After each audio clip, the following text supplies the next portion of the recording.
Paramahamsa Vishwananda is an enlightened, God-realized spiritual master. His mission on earth is simply to open the hearts of mankind. And through his Bhakti Marga organization, he helps spiritual seekers to experience and cultivate a uniquely personal relationship with God. The Sanskrit word bhakti means love and devotion, and Bhakti Marga is the path of living and loving the divine in daily life. One way to do this is through chanting the name of God. This practice is also known as japam. Chanting is a very simple yet powerful practice that has been used for thousands of years. Ancient saints and yogis have called upon this power of chanting to calm the mind and to attain higher states of consciousness. Many different spiritual traditions use chanting as a way to connect more intimately with the source of life itself. Chanting the Lord's name invokes His divine presence, and chanting with love helps you realize Him within your own heart. You will notice that Paramahamsa Vishwananda is using a string of 108 prayer beads called a mala. A mala carries the vibrational energy of the divine name and helps to keep track of the repetitions.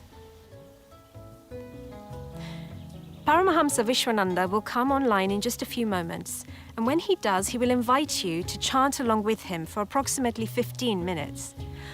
After the chanting is finished, he will lead everyone in a short, guided meditation to support Mother Earth. Once the meditation is finished, please sit quietly for a few moments to enjoy the effects of your japam. When Paramahamsa Vishwananda comes back online, he will give satsang by answering your spiritual questions and revealing timeless truths to help you rise above the challenges and fears of today's world. It is very rare to have such access to a living master. It is even more special to have the opportunity to learn directly from him. We hope you enjoy your connection with the divine.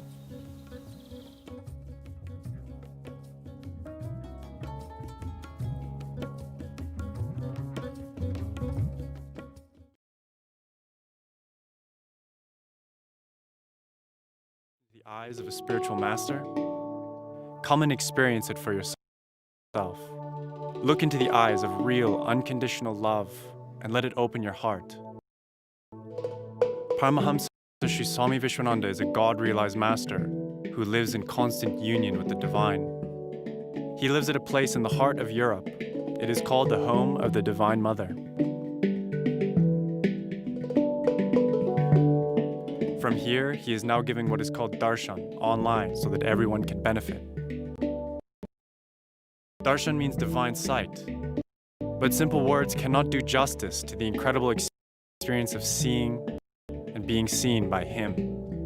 Look into the eyes of unconditional love and let it open your heart. You can now have your own experience of this divine master from wherever you are. Feel it for yourself and let love return.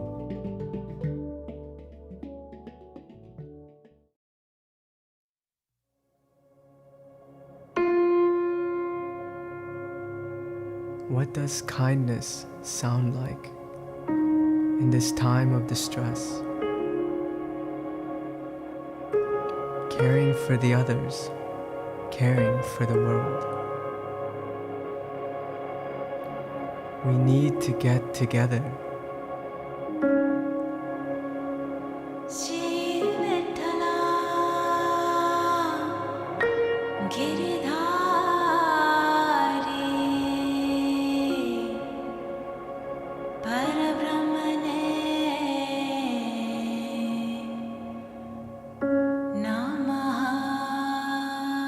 Chant with us for a new world, for peace.